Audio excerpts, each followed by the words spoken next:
At my graduation party, I was told to wait outside the venue. My aunt said, "It's just for close family." I looked around, everyone else was inside. So I grabbed my cap and gown, turned, and said, "Guess I'll celebrate somewhere else." My dad followed me out, completely shocked. They say blood is thicker than water, but what happens when the very people who share your blood make you feel thinner than air on the biggest day of your life? I never imagined my medical school graduation, a moment my mother dreamed of, would become the day I finally had to choose between fighting for crumbs of family recognition or walking away from the table altogether. My name is Hannah Williams, and I'm 25. That day, I stood outside a fancy restaurant, my cap and gown still on, diploma clutched under my arm, utterly shell-shocked. My Aunt Patricia, with that thin, unconvincing smile, had just told me, "I'm sorry, Hannah, the party is just for close family right now." I could see past her shoulder, through the bustling room, filled with relatives, even cousins I'd barely ever met. Everyone was inside, celebrating except me, the graduate. My heart didn't just sink, it plummeted straight to my stomach as the bitter truth began to dawn on me. If you've ever felt invisible in your own life, stick around, because this story is for you. You see, growing up as Janet Williams' daughter meant learning about sacrifice early on. My mom was everything to me. She was my provider, my protector, my loudest, most unwavering cheerleader. After my dad walked out when I was 3, she worked 3 jobs just to keep a roof over our heads, waitressing in the morning, administrative work during the day, and then night shifts at a convenience store on weekends. Despite her bone-deep exhaustion, she never, ever missed helping me with homework or attending my school events. I still hear her voice, late at night, eyes heavy with fatigue, but her smile absolutely radiant as she'd check my math problems. "Education is the one thing no one can ever take from you, Hannah. Your brain is your ticket to freedom." Our modest, 2-bedroom apartment in a less-than-ideal neighborhood became our fortress. While other kids got new clothes and the latest toys, I treasured trips to the public library and secondhand bookstores. My mom made sure I never felt poor. Even when the electricity got shut off, she'd turn it into an adventure with flashlights and shadow puppets, making me feel like the luckiest kid alive. But our extended family? That was a whole different story. My mother's sister, Aunt Patricia, married into money, and she never, ever let us forget it. Their Christmas cards were these perfect, glossy family portraits and coordinating outfits, taken on exotic vacations. When they hosted family gatherings in their sprawling suburban home, we were sometimes invited, but we always felt like outsiders, like we were just tolerated. My cousins, Emma, Jake, and Tyler, had everything I didn't: private school educations, summer camps, parents who attended every single soccer game and dance recital. "Why doesn't Aunt Patricia like us, Mom?" I asked her once, after a particularly uncomfortable Thanksgiving dinner where my aunt had subtly, but sharply, critiqued my thrift store dress. Mom just squeezed my hand, her eyes full of understanding. "Some people measure worth by what you have, Hannah, not who you are. That's their loss." Despite that strained family dynamic, I poured myself into school. Education became my refuge, the one place where effort directly equaled results. By high school, I was taking all AP classes while working part-time at a local pharmacy. The pharmacist there, Dr. Santiago, became a crucial mentor. He planted the seed of medical school in my mind. "You have a natural talent for remembering medication interactions," he told me, and more importantly, "you care about the people behind the prescriptions. That's what makes a good doctor." The dream of becoming a physician felt utterly impossible given our financial situation. But my mother wouldn't hear of limitations. She helped me research scholarships, dragged me to college fairs, and spent hours helping me perfect my application essays. When acceptance letters started rolling in, including an offer with a partial scholarship from State University, we danced around our tiny kitchen. "You're going to be Dr. Williams someday," Mom said, tears in her eyes. I always knew it. College was a grueling balancing act of academics, work-study jobs, and student loans. I lived off campus with 3 roommates to save money, ate ramen more often than not, and learned to function on minimal sleep. But I thrived academically, making the dean's list every single semester and securing research positions that strengthened my medical school applications. Then, during my senior year, came the diagnosis that changed everything. Mom's persistent cough and fatigue weren't just from overwork. It was stage 4 lung cancer. Suddenly, I was splitting my time between classes and the oncology ward, taking notes during chemotherapy sessions the way Mom had once reviewed my homework. "Don't you dare pause your applications," she insisted from her hospital bed, her voice weak but firm. "My daughter is going to be a doctor." I was accepted to medical school with a scholarship, but Mom's condition deteriorated rapidly. 6 months after her diagnosis, I held her hand as she took her final breath. The woman who had given everything to ensure my success wouldn't live to see me achieve it. Grief nearly derailed me. I considered deferring my admission, but my mother's voice echoed in my head, a fierce reminder not to give up. Instead, I channeled my pain into purpose, approaching medical school with a determination that bordered on obsession. Mom's insurance policy covered her funeral and left just enough for me to put a small down payment on a studio apartment near campus. The next 4 years were a blur of anatomy labs, clinical rotations, board exams, and barely suppressed grief. My extended family largely disappeared from my life after Mom's funeral.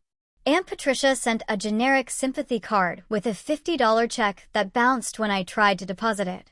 My cousins occasionally texted on holidays, but our connection had simply atrophied.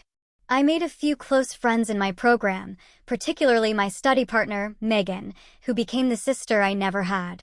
But mostly, I just poured myself into becoming the doctor my mother had envisioned. In my final year, I was awarded the Preston Memorial Scholarship for Emerging Physicians dedicated to underserved communities, which covered my remaining tuition and provided a stipend. When graduation approached, I sent announcements to my extended family more out of obligation than expectation. To my surprise, Aunt Patricia called. "We're so proud of you, Hannah," she said, her voice dripping with an enthusiasm I'd never heard directed at me before. "The family wants to throw you a proper graduation party. You're the doctor in the family." I was suspicious, of course, but a part of me, a hopeful part, wondered if perhaps my achievement had finally earned their respect. Maybe, just maybe, my mother's sister was reaching out to maintain a connection that would have mattered to Mom. "That sounds wonderful," I replied, cautiously. "Leave everything to me," Aunt Patricia assured me. "Just focus on your graduation ceremony. This will be a celebration worthy of Dr. Williams." For the first time in years, I allowed myself to feel excited about family. Perhaps this was a turning point, a chance to heal old wounds and create new connections. I even splurged on a new dress to wear under my graduation gown, wanting to look my best for this new chapter. The actual graduation ceremony earlier that day had been bittersweet. Sitting among my peers in the university auditorium, I felt my mother's absence like a physical pain. When Hannah Janet Williams was called, I walked across the stage to accept my diploma, scanning the audience out of habit, though I knew no family was there. Aunt Patricia had explained they would all meet me at the restaurant instead. I took selfies with friends after the ceremony, trying to capture the moment for myself. "Your mom would be so proud," my advisor said, hugging me tightly. "I know," I replied, believing it with all my heart. "She's the reason I'm here." Little did I know then that the true test of my strength wouldn't be making it through medical school without my mother, but facing my family's continued rejection on what should have been one of the happiest days of my life. The day of graduation arrived with perfect early summer weather, sunshine streaming through my apartment windows as I prepared for the ceremony. After 4 grueling years of studies, sleepless nights, and moments of doubt when I'd wondered if I could really do this without my mom, I had made it. Dr. Hannah Williams. The thought still felt surreal. I spent extra time getting ready that morning, knowing that this was a day my mother had dreamed about. My dress was a splurge, a knee-length navy blue number with subtle lace detailing that I'd saved for weeks to afford. Professional, but still special. I curled my hair and applied makeup carefully, wanting to look polished in the photos that would commemorate this milestone. "Mom would love this," I whispered to my reflection, touching the small pendant containing a tiny photo of her that I wore around my neck. It was my way of keeping her close during the ceremony. Throughout the graduation proceedings, I kept thinking about the party afterward. Aunt Patricia had texted me specific details the night before. Reservations at the Garland at 7 p.m. We have the private room in the back. Everyone's so excited to celebrate you. The Garland was one of the most upscale restaurants in town, a place I'd never been able to afford on a student budget. The fact that my aunt had chosen such a venue seemed like a genuine effort to make this special. Despite our history, I felt a glimmer of hope that perhaps my achievement had finally bridged the gap between us. After the ceremony, I received congratulatory texts from several cousins. "Can't wait to see you tonight," from Jake. "So proud of you." "See you at the Garland," from Emma. "Doctor in the family." "Save me some cake," from Tyler. Each message fed my growing optimism. Maybe things really would be different now. I stopped at home briefly to freshen up, keeping my graduation gown and cap for the party since several relatives had mentioned wanting photos. The drive to the Garland took 15 minutes, and I rehearsed gracious responses to congratulations in my head. The restaurant was even more impressive than I'd imagined. A converted historic mansion with a grand entrance, valet parking, and elegant landscaping. I spotted several family members' cars in the parking lot and felt a flutter of excitement. As I approached the entrance in my cap and gown, diploma case tucked under my arm, I could hear music and laughter from inside. The hostess smiled at me. "Welcome to the Garland. Do you have a reservation?" "I'm here for the Williams party," I explained. "I believe they have the private room." Her expression brightened with recognition. "Oh yes, they're all set up in the back. It looks wonderful. Let me get someone to show you." "Hannah, there you are." I turned to see Aunt Patricia approaching from the direction of the private room.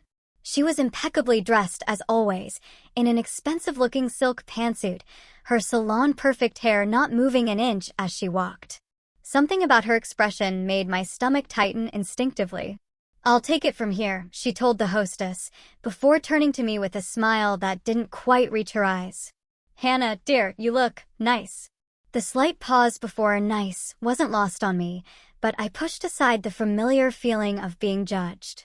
"Thank you for organizing this, Aunt Patricia. The restaurant is beautiful." She glanced around as though making sure no one could overhear us. "About that, we're just getting everything situated inside. Would you mind waiting out here for a few minutes? Just until we're ready." I blinked in confusion. "Ready?" "It's just for close family right now," she said firmly, smoothing an invisible wrinkle from her sleeve. "We have some things to discuss before the actual celebration."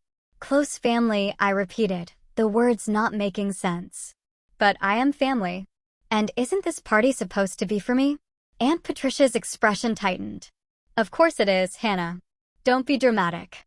We just need a few minutes to finalize some things. You understand." As we stood in the entryway, I could see past her into the private room. Through the partially open door, I glimpsed tables beautifully decorated with flowers and balloons. A banner reading, "Congratulations, Dr. Williams," hung on the far wall, and the room was full of people. Not just immediate family, but distant relatives I barely recognized, and family friends I hadn't seen in years. Everyone was inside except me. A couple entered the restaurant behind me, glancing curiously at my cap and gown as they passed. The woman smiled. "Congratulations on your graduation." "Thank you," I managed, my voice sounding far away, even to my own ears. Aunt Patricia looked annoyed by the interruption. "Just wait here. Someone will come get you when we're ready." She turned and walked back toward the private room without waiting for my response. Through the door, I caught a glimpse of my cousins, my uncle, and at least 20 other people, all chatting and holding champagne flutes. No one appeared to be getting things ready. They were already in full celebration mode. I stood frozen in the entryway, clutching my diploma case so tightly my knuckles turned white. The reality of the situation slowly sank in. This was allegedly my graduation party, yet I was the only one not allowed inside.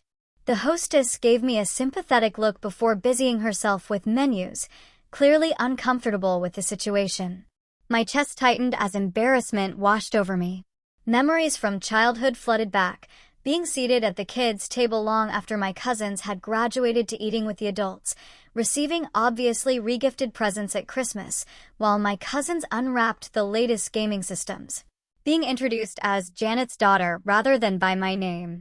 I had thought earning my medical degree would finally make me worthy in their eyes.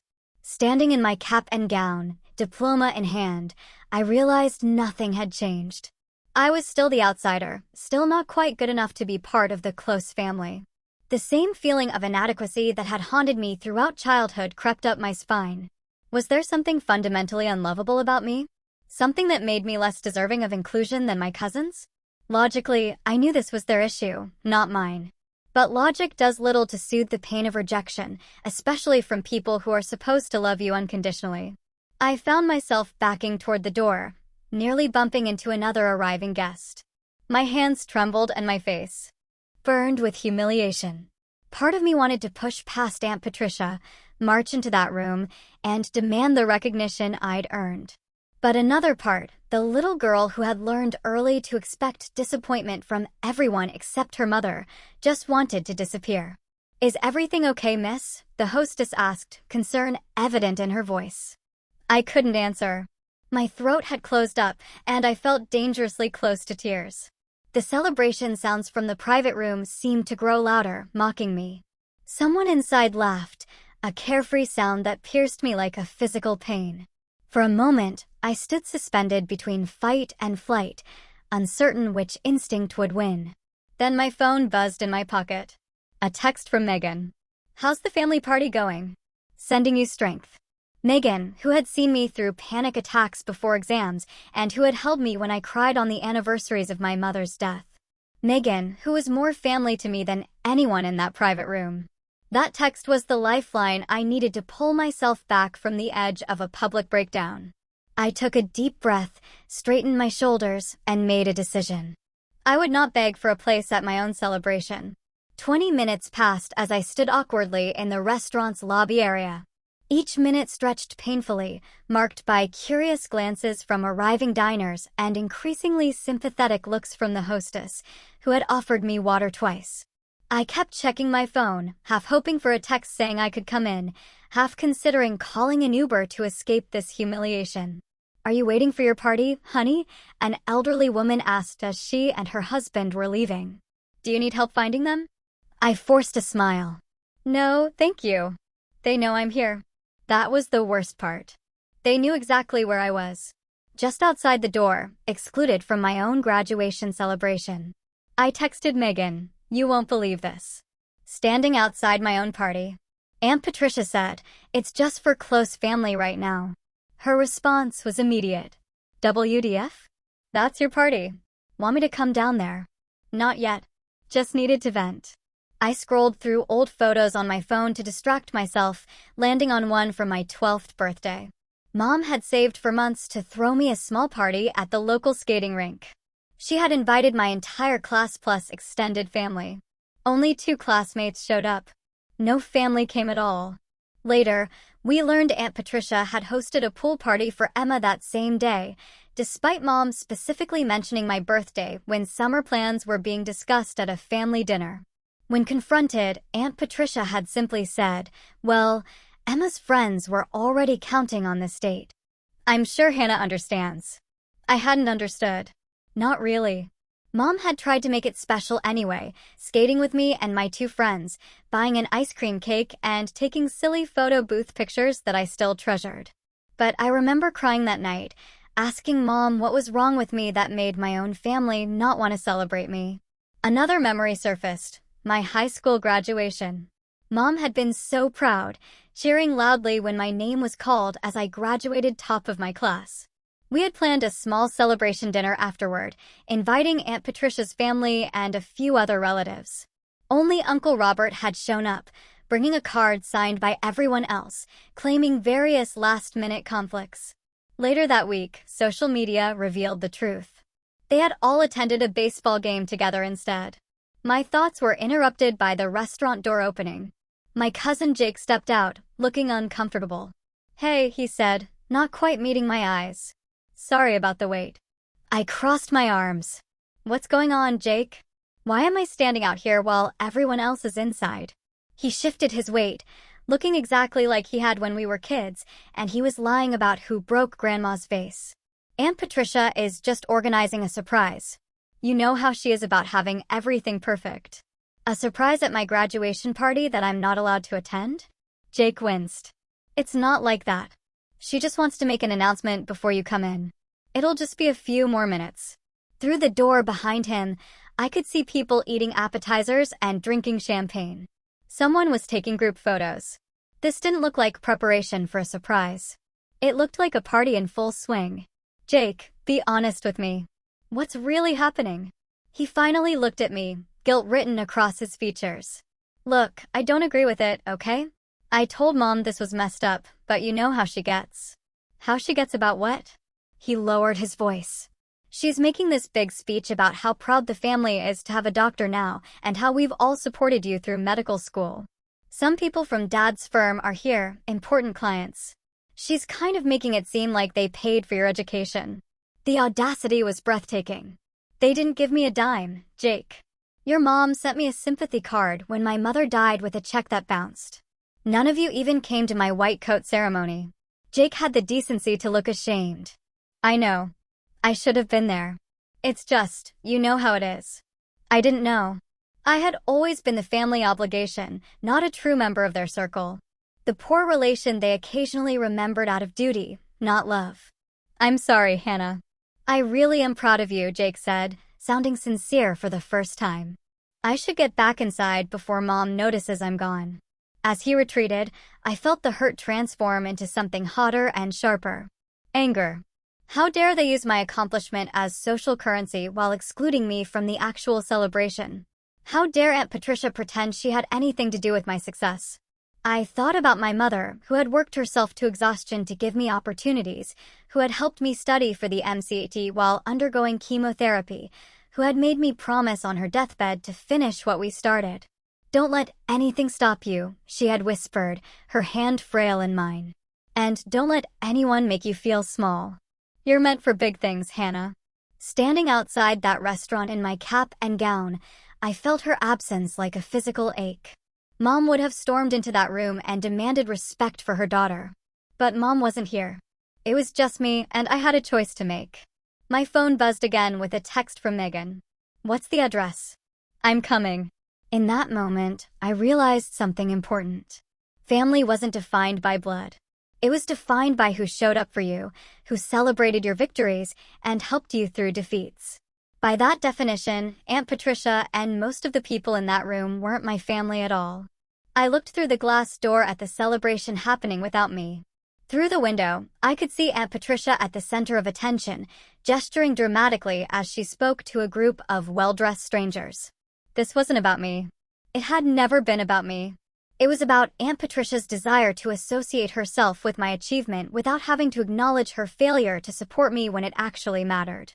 It was about appearance, not reality, about the story she wanted to tell, not the truth of what had happened.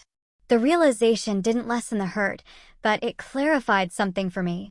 I was done waiting for approval from people who had no intention of ever truly giving it. I was done making myself small to fit into spaces where I wasn't genuinely wanted. I was my mother's daughter, and it was time I stood up for myself the way she always had for me. After nearly 40 minutes of standing in the lobby, I had become part of the restaurant's decor. The hostess had stopped asking if I needed anything, and new arrivals no longer gave me curious glances. I was just the woman in graduation regalia, eternally waiting. Through the partially open door to the private room, I could see the celebration continuing without me. A waiter passed by carrying a tray of elegant desserts, little chocolate things topped with what looked like edible gold. Asterisk Mom would have found that ridiculous. Food you wear, not eat, asterisk she would have joked. I shifted position to get a better view and froze when I saw Aunt Patricia standing at the head of the main table, champagne glass raised. The room quieted as she began to speak, her voice carrying clearly to where I stood. As I was saying, our family has always valued education above all else, she proclaimed. When my dear sister Janet passed, Robert and I promised we would ensure Hannah completed her journey to becoming a doctor. It wasn't easy, but family takes care of family. The blatant lie knocked the air from my lungs.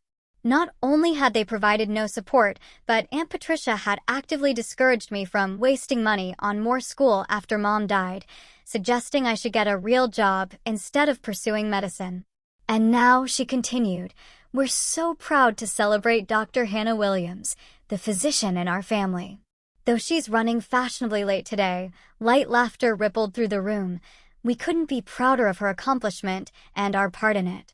I must have made some sound, because the hostess glanced over with concern. Inside the room, someone had placed a large portrait of me in my white coat on an easel. It was my official medical school photo, which I had included in the graduation announcements I'd sent out. Next to it was a smaller framed photo of my mother, the same one I kept on my nightstand. The sight of Mom's image being used in the charade was the final straw. As I watched, a waiter approached my aunt and whispered something. Her eyes started toward the door, toward me, and her expression tightened. She nodded and continued her speech as if nothing had happened. Moments later, the waiter slipped out to the lobby and approached me cautiously. "Excuse me, Miss Williams. I believe you're the guest of honor." I nodded, beyond words. "Your aunt asked me to check if you were still waiting." He seemed uncomfortable. "She said to tell you they're almost ready for you." Almost ready, after 45 minutes at my own graduation party. "How many people are in there?" I asked. He glanced back at the room. "About 50, I think." It's quite a turnout. 50 people, celebrating an achievement they had nothing to do with, while the actual graduate stood outside like an unwanted delivery. I thought about my options. I could continue waiting, eventually be allowed in, and pretend none of this had happened. I could make a scene, barge in, and call out Aunt Patricia's lies. I could leave quietly and let them continue their farce without me. What would serve my dignity best? What would honor my mother's memory and the values she had instilled in me? Mom had always emphasized taking the high road, but she had also taught me that self-respect was non-negotiable. Never beg for a seat at a table where you're not valued, she had told me once. Build your own table instead. As I stood there deliberating, I saw through the door as a waiter brought out a large cake decorated with "Congratulations, Dr. Williams" in elegant script. Aunt Patricia was positioning herself next to it, clearly planning to be in all the photos. My cousin Emma was adjusting the "Congratulations, Graduate" banner, making sure it would be visible in pictures. They were creating a narrative that erased my struggle, my mother's sacrifice, and their own absence during the hardest years of my life. They were rewriting history to cast themselves as the supportive, generous family they had never actually been. The realization hit me with stunning clarity. Nothing I could say or do would change who they fundamentally were. No achievement of mine would ever be enough to make them truly accept me. I could become Surgeon General, and Aunt Patricia would still find a way to make me wait outside my own celebration while she took credit for my success. I looked down at my graduation gown, the academic regalia I had worked so hard to earn the right to wear, the blue and gold colors of my university, the honor cords signifying graduating with distinction. This was mine, my accomplishment, my moment, and I refused to let it be hijacked by people who didn't deserve to share in it. With sudden resolve, I began unfastening the gown. I slipped it off, followed by the cap, and carefully folded them over my arm along with my diploma case. The hostess watched curiously as I squared my shoulders and took a deep breath.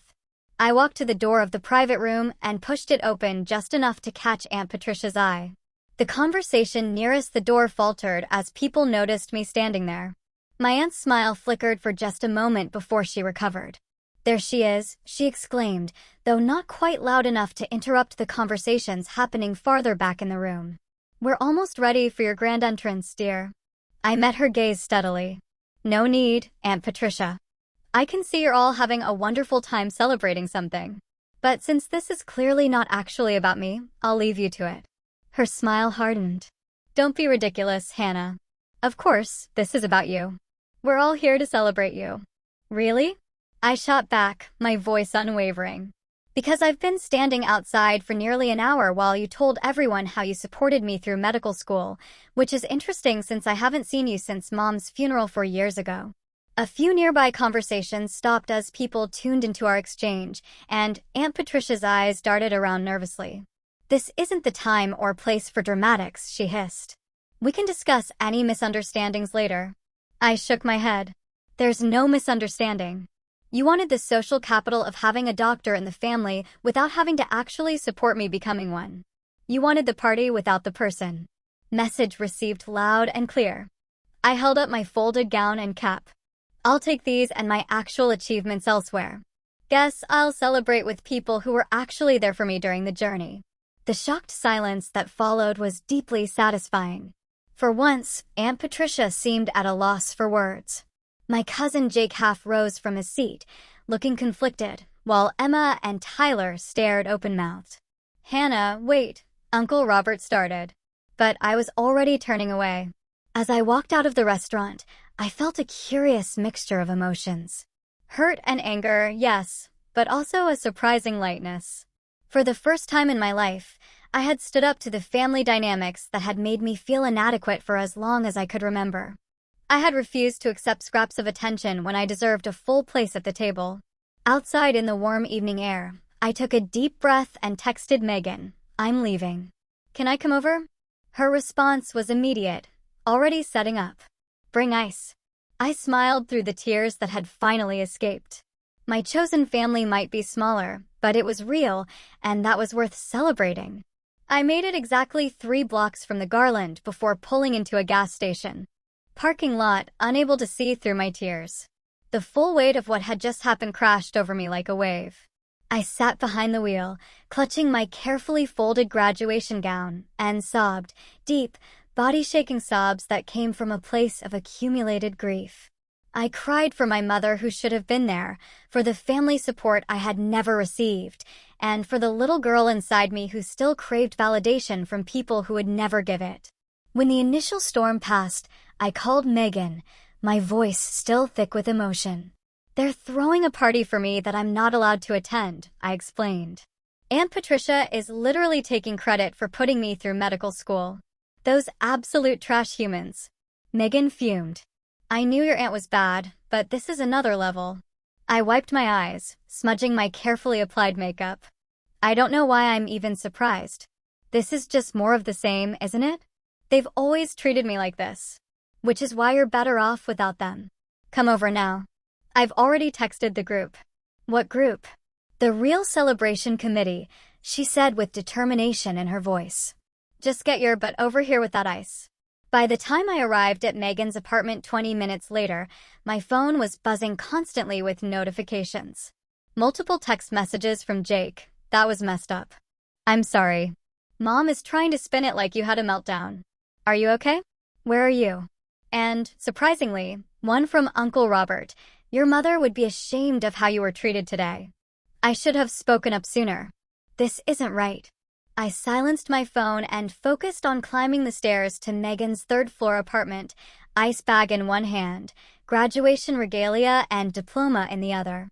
When she opened the door, I was greeted by the sound of celebratory music and the sight of hastily hung decorations. A handwritten "Congrats, Dr. Hannah" banner stretched across her living room and blue and gold balloons taped to the walls. But more surprising were the people gathered there. Dr. Santiago from the pharmacy where I had worked in high school, my study group from medical school, 2 favorite professors, and several friends from my clinical rotations. At least 15 people, all smiling and cheering as I entered. "Surprise," Megan said, hugging me tightly. "The real celebration, with people who actually give a damn about you." I stood frozen in the doorway, overwhelmed by this spontaneous outpouring of support. "How did you group text?" Everyone dropped what they were doing. That's what real family does. Dr. Santiago approached, gray hair now where there had once been black, but his kind eyes unchanged. "I wouldn't have missed celebrating this milestone with you, Hannah." I still remember the teenager who asked me 1,000 questions about drug interactions. "I knew then you'd make an exceptional doctor." My anatomy professor, Dr. Chin, raised a glass. "To Dr. Williams, one of the most dedicated students I've had the pleasure of teaching. Your mother would be bursting with pride." The genuine warmth in that room was like stepping into sunshine after years in shadow. These people had actually been part of my journey, had witnessed my struggles and successes, had offered help when I needed it, had celebrated my incremental victories along the way. As we crowded into Megan's small apartment, sharing impromptu toasts and stories, my phone continued to buzz. I finally checked it to find social media notifications. My cousins and other family members had begun posting congratulatory messages publicly, so proud of my brilliant cousin Dr. Hannah Williams. #FamilyPride #DrFamily from Emma, who had barely spoken 10 words to me in the past 4 years. Major respect for my cousin completing medical school despite incredible challenges. #Inspiration from Tyler, who had never once checked on me after mom died. The duplicity was staggering. They were crafting a public narrative of family support while the reality couldn't have been more different. I showed Megan, who rolled her eyes dramatically. Classic. They're damage controlling. Bet Aunt Patricia is making them post that stuff. Before I could respond, my phone rang with an unknown number. I almost declined it, but something made me answer. "Is this Hannah Williams?" a woman's voice asked. "Yes, this is she. This is Marjorie, the events manager at the Garland. I wanted to personally apologize for what happened this evening. Your situation was brought to my attention by several of our staff who were very concerned." I stepped into Megan's bedroom for privacy. "Oh, thank you." But it wasn't the restaurant's fault. Nevertheless, what happened was unacceptable. I've worked here for 15 years, and I've never seen anything quite like it. She paused. "I should tell you that shortly after you left, quite a scene developed. Several people walked out, including an older gentleman who I believe was your uncle." My heart skipped. Uncle Robert left, yes, and he was quite vocal about his disapproval. 2 younger men followed him. They appeared to be around your age, Jake and Tyler. That was unexpected. The party broke up rather quickly after that, Marjorie continued. Your aunt tried to continue as if nothing had happened, but it was awkward, to say the least. A small, petty part of me was gratified to hear that my departure had disrupted their carefully orchestrated event. But mostly, I was shocked that Uncle Robert and my cousins had actually taken a stand. "I appreciate you letting me know," I told her. "There's one more thing," she added. "The gentleman, your uncle, settled the bill in full, but left instructions that the cake was to be delivered to you. He left your address with us. Would tomorrow morning be acceptable?" I gave her Megan's address instead, thanked her, and returned to the celebration in the living room with a strange feeling of vindication. At least some of my family had recognized the injustice of the situation. As the evening progressed, I received 3 more calls from Uncle Robert, which I let go to voicemail, not ready to talk. But I did listen to his messages. "Hannah, it's Uncle Robert. What happened tonight was inexcusable. Patricia had no right to treat you that way, especially not on your graduation day. I should have put a stop to it immediately. Please call me back when you can. It's me again. I've left the party. So have Jake and Tyler. We're at the diner on Main if you want to join us. No pressure, but the door is open. Just checking if you're okay. I understand if you don't want to talk right now. Just know that I'm truly sorry, and I'd like to make it right if you'll give me the chance." I showed the messages to Megan, who had been my rock through every medical school crisis. "What do you think?" I asked her. "Should I call him back?" She considered it seriously. "He's making an effort. That's more than can be said for the rest of them. Maybe hear him out, but set boundaries. You don't owe anyone automatic forgiveness." I nodded, feeling a new sense of empowerment. For too long, I had accepted whatever scraps of family connection were thrown my way. But standing up for myself at the restaurant had shifted something fundamental. I deserved better. And for the first time, I truly believed it. My phone chimed with a text from Jake. I messed up big time. Should have stood up for you right away. Left with Dad and Tyler. Can we talk tomorrow? The celebration around me continued. Genuine, warm, and supportive. These people had shown up for me when it counted. They were celebrating my achievement, not using it for their own social capital. This was what family was supposed to feel like. Dr. Santiago raised his glass again. I propose another toast, not just to Hannah's achievement, but to her character. Janet raised a daughter with integrity, persistence, and compassion. Those qualities will make you an exceptional physician. As everyone clinked glasses, my anatomy lab partner Marcus called out, "Speech from the doctor." Surrounded by people who actually cared about me, I found my voice. "I couldn't have done this without all of you. Medical school is impossible to get through alone. And each of you helped me in ways you might not even realize." My voice cut. My mom used to say that family isn't just about blood. It's about who shows up.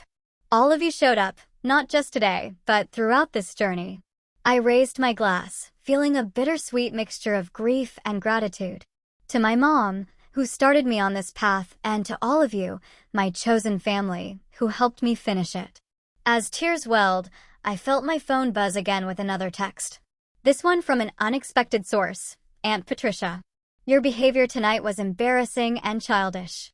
After all we've done for you, this is how you repay us? You've always had a flair for drama, just like your mother." I showed it to Megan, who gasped in outrage. But instead of the hurt I might have felt before, I found myself laughing. The message was so transparently manipulative, so clearly designed to make me question my own reality, that it had lost its power. "What are you going to do?" Megan asked. I deleted the message without responding and put my phone away. "I'm going to celebrate becoming a doctor with people who are actually happy for me. The rest can wait until tomorrow." For the first time in years, I felt truly free. Not of grief for my mother, which would always be part of me, but of the desperate need for approval from people who would never freely give it. I had built my own table, just as Mom had advised, and it was filled with people who genuinely cared. That night, surrounded by genuine support and celebration, I finally understood that I hadn't lost family when my mother died. I had simply needed to recognize the family I already had. The morning after graduation dawned bright and clear, both outside and within me. I woke on Megan's couch to the smell of coffee and the gentle clattering of breakfast preparation. My head ached slightly from the champagne we'd consumed during our impromptu celebration, but the emotional hangover I'd expected was surprisingly absent. In its place was a sense of clarity I hadn't experienced in years. "Morning, doctor," Megan said, handing me a steaming mug. "How's it feel to be both a doctor and an official family rebel?" I laughed, sitting up and gratefully accepting the coffee. "Surprisingly good, though I have about 20 missed calls to deal with." My phone had indeed been lighting up since dawn, messages from Uncle Robert, Jake, Tyler, and even Emma. Conspicuously absent was any communication from Aunt Patricia beyond her passive-aggressive text from the night before. I scrolled through them while sipping my coffee, trying to decide my next move. "The cake's being delivered at 10 o'clock, I reminded Megan. "Yes! Stolen graduation cake for breakfast. I'm here for this level of petty." Around 9:30, while we were still in pajamas discussing whether to respond to any of the messages, an unexpected knock came at the door. Megan peeked through the peephole and turned to me with wide eyes. "It's your Aunt Patricia," she whispered. "And she does not look happy." My stomach dropped. I hadn't given the Garland Megan's address. Only Uncle Robert had that information. He must have told his wife. "You don't have to see her," Megan said firmly. "I can tell her to leave." I considered this for a moment. Running away or hiding would only reinforce the dynamic that had existed all my life. Aunt Patricia as the authority figure, me as the chastened child. It was time to change that pattern. "No, I'll talk to her," I decided, standing up. "But here, on my terms." I quickly ran a brush through my hair and straightened my wrinkled clothes from the day before. Not ideal, but this wasn't about appearances anymore. When I opened the door, Aunt Patricia stood there in another impeccable outfit, her handbag clutched tightly against her body like armor. Her lips were pressed into a thin line, her entire posture radiating disapproval. "May I come in?" she asked stiffly. "You can say whatever you came to say from there," I replied, surprised by the steadiness in my voice. Her eyes narrowed at this defiance. "This isn't a conversation for hallways, Hannah. I raised you better than that. Actually, you didn't raise me at all. My mother did, and she taught me that respect is earned, not automatically granted based on family title." Aunt Patricia flinched almost imperceptibly. For a moment, I saw something flicker across her face. Not anger, but something more complex. "Fine," she said after a pause. "I came to tell you that your behavior yesterday was unacceptable. Do you have any idea how much that party cost?" How many important connections were there specifically to meet you? You embarrassed the entire family. I leaned against the doorframe, considering her words. That's interesting, because from where I was standing, outside my own party, it seemed like the event was more about you than me. You were taking credit for supporting me through medical school when we both know that's not true. We are family, she insisted. Your accomplishments reflect on all of us. Family, I repeated the word, bitter on my tongue. Where was this family when Mom was dying? Where was this family when I was working 3 jobs to make rent during my first year of medical school? Where were you, Aunt Patricia, when I needed actual support, not a performative party after I'd already succeeded? She adjusted her handbag, clearly uncomfortable. Your mother chose her path. She always had to do everything her own way. Even when we offered help, this blatant revision of history ignited something in me. What help? When Mom worked herself to exhaustion, providing for me because her family, your family, decided she wasn't worth supporting when she became a single mother. You all judged her, excluded her, made her feel less than, and then you did the same to me. That's not true, she protested, but her voice lacked conviction. It is true. And you know what's sad? I spent years thinking if I just achieved enough, if I just became successful enough, you would finally accept me. But standing outside that restaurant yesterday, I realized it would never be enough. The problem was never me, it was you. Aunt Patricia's carefully maintained facade cracked slightly. You don't understand. Things were complicated with your mother and me. Then help me understand, I challenged. Because from my perspective, you've treated me like an unwanted obligation my entire life. She was silent for a long moment, staring past me into the apartment. When she finally spoke, her voice was quieter. Your mother was always the smart one, the pretty one, the one everyone adored. I was the practical one, the responsible one. I did everything right, married well, maintained the family connections, upheld our social standing. Janet threw it all away for your father, who everyone knew was unreliable. I stared at her, realization dawning. You were jealous of her. I was. Concerned, she corrected quickly, but we both heard the lie. When he left and she struggled, I thought she would finally admit she had made a mistake, that she needed our help, my help. But she never did. She was too proud. She was too hurt, I countered, by her family's judgment, by your conditional love. Aunt Patricia looked away. When she got sick, I didn't know how bad it was. She didn't tell me until it was advanced. By then, I finished for her, it was too late to reconcile. And after she died, instead of making amends by supporting her daughter, you just continued the same pattern. Something that might have been shame crossed her face. I didn't know how to bridge that gap. And then you were achieving everything on your own, just like she would have done. Megan appeared at my shoulder, a silent show of support. Aunt Patricia glanced between us, seeming to register for the first time that I wasn't alone or defenseless. The party was supposed to be a gesture, she said finally. A recognition. It was a performance, I corrected gently. For your friends and connections, not for me. If you had wanted to genuinely celebrate me, you wouldn't have made me wait outside like an unwelcome guest. Before she could respond, the elevator dinged, and a delivery person appeared with an enormous cake box. Delivery for Dr. Williams? The timing was almost comical. Aunt Patricia stared at the cake, then back at me. Robert arranged for this? I nodded. He, Jake, and Tyler left the party after I did. They seem to understand what you still don't. That family means showing up when it matters, not just when it's convenient or socially advantageous. She absorbed this information with visible discomfort. For perhaps the first time in our relationship, I saw Aunt Patricia at a loss for words. The carefully constructed narrative she had built of the generous aunt supporting her less fortunate niece was crumbling before her eyes. After the delivery person handed off the cake to Megan, an awkward silence fell between us. I waited, no longer feeling the need to fill this space or make things easier for her. I should go, she finally said. Clearly, this isn't the right time. When would be the right time, Aunt Patricia? After years of exclusion and judgment, when exactly would be the appropriate moment to address it? She had no answer for that. As she turned to leave, I felt not the satisfaction I might have expected, but a strange kind of pity. My aunt had spent so many years maintaining appearances and hierarchies that she had missed the true meaning of family, the unconditional support and celebration of each other's joys that my mother had embodied. For what it's worth, I called after her. I would have welcomed a genuine relationship with you and the family. Not because of what you could give me materially, but because you were my mother's sister. That meant something to me. She paused, but didn't turn around. After a moment, she continued toward the elevator, her shoulders rigid with pride or regret. Perhaps both. Later that day, I finally returned Uncle Robert's calls. Our conversation was tentative, years of distance creating an awkwardness neither of us quite knew how to navigate.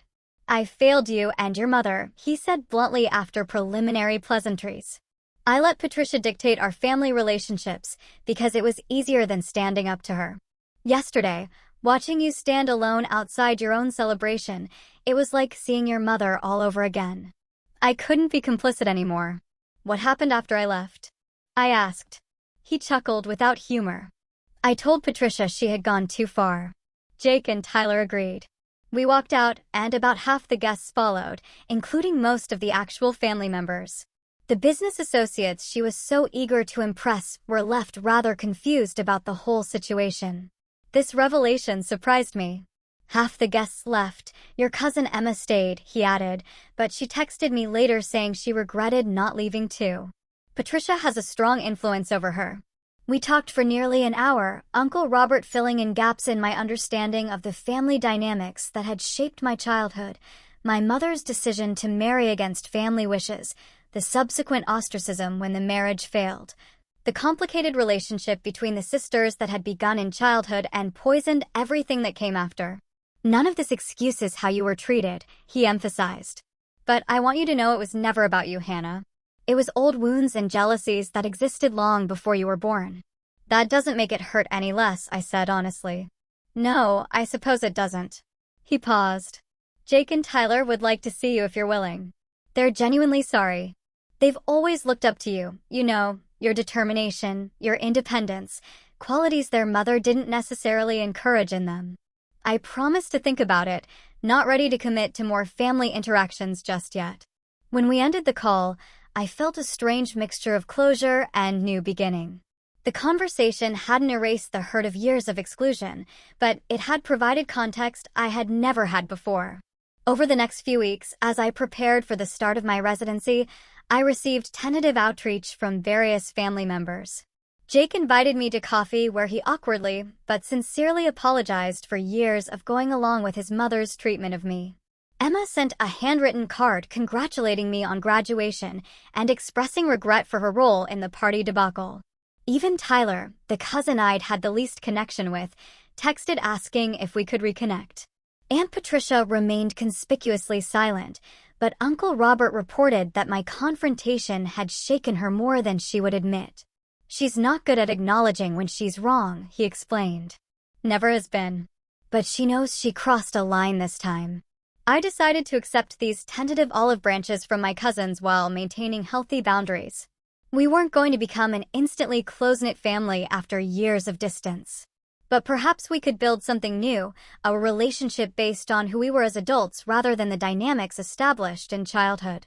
More surprisingly, I found myself considering family therapy with those willing to participate. Not to excuse the past, but to understand it better and create healthier patterns moving forward. My medical training had taught me that sometimes the most painful wounds needed to be reopened and cleaned before they could properly heal. As I packed for my move to Boston, where I would begin my residency, I placed my mother's photo carefully between layers of clothing. "I did it, Mom," I whispered. "Not just becoming a doctor, but standing up for myself the way you always wanted me to." I didn't need a fancy party or family validation to know she would have been proud. Cut to a year later, 1 year after the graduation party incident, I stood in the small but cheerful backyard of my new apartment in Boston, surrounded by a mixture of old and new friends, colleagues from my residency program, and, most surprisingly, a small contingent of family members. Uncle Robert manned the grill with unnecessary seriousness. Jake was deep in conversation with Megan about a patient case I'd consulted them both on, and Emma was helping arrange a table of potluck dishes that had been steadily accumulating. Year Residency Survivor Celebration read a handmade banner hanging between two trees, Megan's handiwork, complete with anatomically correct heart drawings that made some of the non-medical guests slightly uncomfortable. I surveyed the scene with a quiet sense of satisfaction. This gathering was everything last year's party wasn't: genuine, relaxed, and centered around actual relationships rather than appearances. No one was performing for social media or business connections. No one was taking credit for my accomplishments. It was simply people who cared about each other enjoying a beautiful summer day. The path to this moment had been neither straight nor easy. The months following my confrontation with Aunt Patricia had been filled with awkward family dynamics, tentative reconciliations, and occasional backsliding into old patterns. We had started family therapy, myself, Uncle Robert, Jake, and eventually Emma, meeting monthly with a skilled therapist who specialized in family systems. Our sessions had been almost comically tense, none of us quite knowing how to bridge years of distance and hurt. But slowly, session by session, we began to unpack the complex history that had shaped our relationships. Uncle Robert spoke candidly about his regret at not standing up to his wife sooner. Jake and Emma shared their own experiences growing up under Aunt Patricia's exacting standards and conditional approval, different from my exclusion, but damaging in its own way.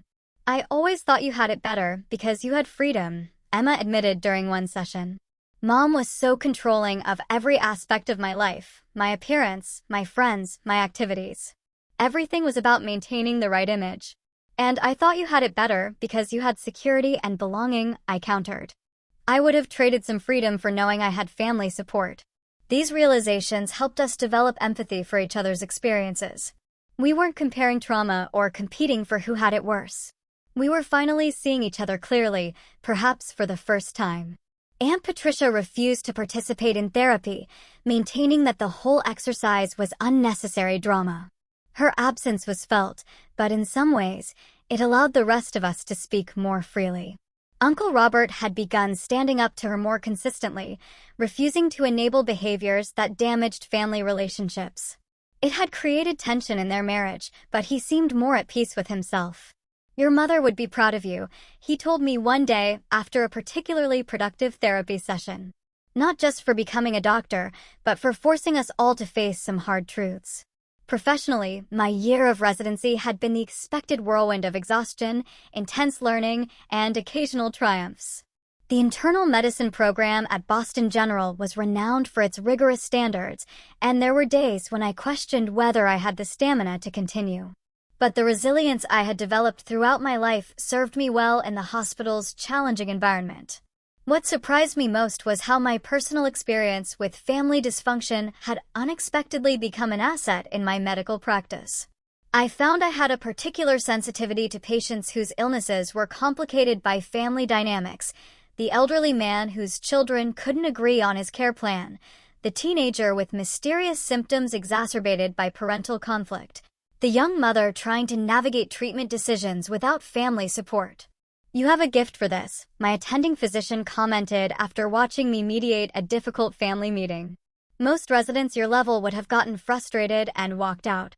"I've had some practice," I replied simply. As the backyard celebration continued around me, I found myself drawn to the small memorial table I had set up in a quiet corner.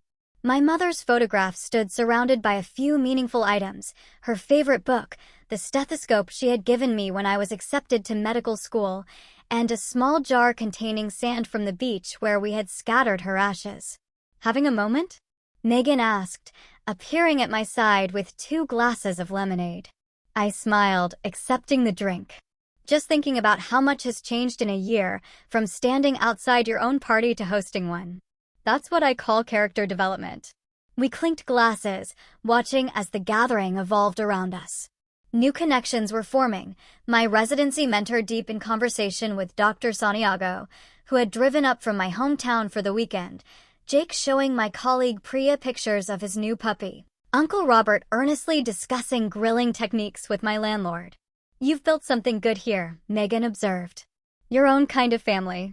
The term chosen family had always felt somewhat cliché to me, but looking around, I couldn't deny its accuracy.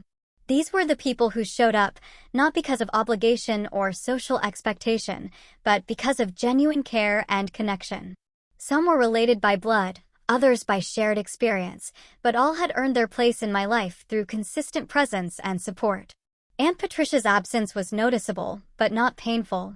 After months of minimal contact, she had sent a brief note acknowledging that perhaps she had misjudged some situations, as close to an apology as she was likely to offer.